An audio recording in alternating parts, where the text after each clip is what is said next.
Hello, Bacho. Let's read the given question. The question says the figure shows a schematic diagram showing the arrangement of Young's double slit experiment. If the distance capital D is varied, then choose the correct statement. Option A, the angular fringe width does not change. Option B, the fringe width changes in direct proportion. Option C, the change in fringe width is same for all wavelength. Option D, the position of central maxima remains unchanged. So, इस question को समझने के लिए we need to understand about the concept of Young's double slit experiment. So according to it, we have a journal setup. We will show it over here. So यहाँ पे we have दो slits जहाँ से at a separation small d जहाँ से light wave will emit, or we can say the light will be moving from this two slits up to एक point हम consider कर लेते हैं स्क्रीन पे, पॉइंट पी. ठीक है ना. अब ये पॉइंट ब्राइट होगा या डार्क होगा, that will depend upon certain conditions. ठीक है. So this is let's say our distance y. तो यहाँ पे जो पाथ डिफरेंस निकाला जाता है, वी कैन क्लियरली सी के जो पाथ है S2p is greater, so we can say तो पाथ डिफरेंस आएगा S2p minus of S1p. It comes out to be y small d upon capital D, where capital D is the distance of the screen from the slit. ठीक है. अब यहाँ पे we need to understand कि ये point P will be bright if this path difference, जिसको हम delta से डिनोट करें, if it is integral multiple of lambda and it is this is the constructive interference का केस, यानी point bright होगा. And if this path difference is odd multiple of lambda, यानी कि 2n-1 lambda by 2, odd multiple of lambda by 2, so this will depend से कि destructive interference होगा यहाँ पे and the point will be dark. So this is what the condition we need to keep in mind. अब यहाँ पे we can see कि point O की अगर हम बात करें, so path difference will be 0. S2O minus S1O will be equals to 0, and this will indicate that यहाँ पे n की value we will consider it from 0, 1, 2, 3. Constructive के लिए 0 पे भी जो पार्ट डिफरेंस अगर 0 है तो कंस्ट्रक्टिव इंटरफेरेंस होगा. That is what the thing. क्योंकि यहाँ पे हमने 2n-1 लिया, तो यहाँ पे n विल स्टार्ट फ्रॉम 1, 2, 3. अगर हम 2n+1 लेते तो n would have start from 0, 1, 2, 3. ठीक है ना. तो ये चीज़ हमें याद रखनी है यहाँ पे. ठीक है. तो n+1 ले लें या n-1 ले लें, जस्ट n का फर्क पड़ेगा कहाँ से स्टार्ट हो रहा है. सो यहाँ पे this will be the case of constructive interference. ठीक है.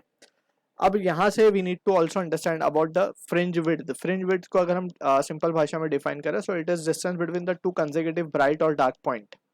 तो it is denoted with beta, and इसका जो एक्सप्रेशन आता है वो आता है lambda D, capital D upon small D. ठीक.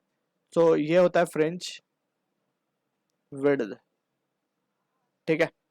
अब हम बात करते हैं एंगुलर विड्थ की. एंगुलर विड्थ बेसिकली क्या है, it is denoted with theta.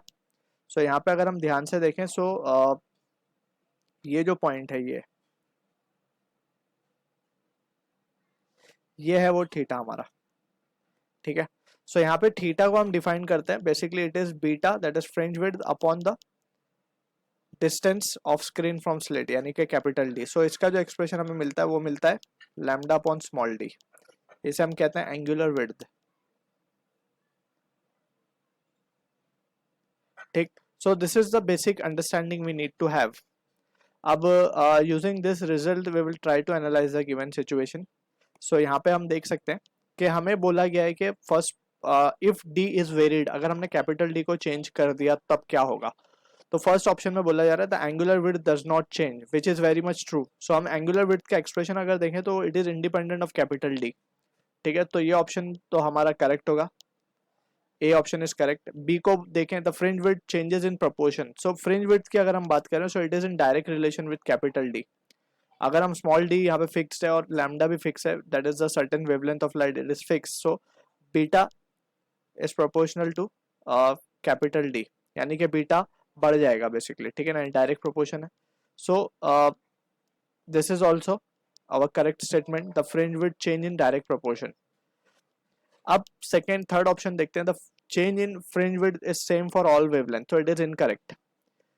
Wavelength के ऊपर डिपेंड करता है. सो रेड अगर लाइट हम ले जिसका वेवलेंथ सबसे ज्यादा होता है, तो उसका बीटा भी सबसे ज्यादा होगा, यानी सेपरेशन भी सबसे ज्यादा होगा. तो उसने वो ऑप्शन में बोल रहा है कि सेम फॉर ऑल वेवलेंथ, तो इट इज इनकरेक्ट. सबसे कम ये वॉयलेट के लिए होगा. वॉयलेट का वेवलेंथ सबसे कम होता है तो इसका बीटा भी सबसे कम होगा, ठीक है ना, क्योंकि डायरेक्ट रिलेशन में है ये. So we can discard this option C. So this can not be the correct answer. D option को देखिए, the position of central maxima remains unchange. So that is true. क्यों ट्रू है ये?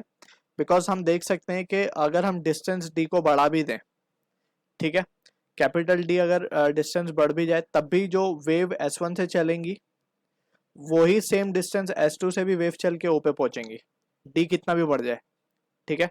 सो from here we can say path difference will still remains 0 even if uh, capital D is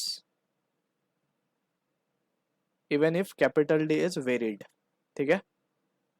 यहाँ पे हम लिख देते हैं since path difference will be 0 even if capital D is varied, so this will imply that central maxima position will remain unchanged. Central maxima position will be unchanged, ठीक है. So ABD is the answer to the question. I hope you understood the solution. All the best.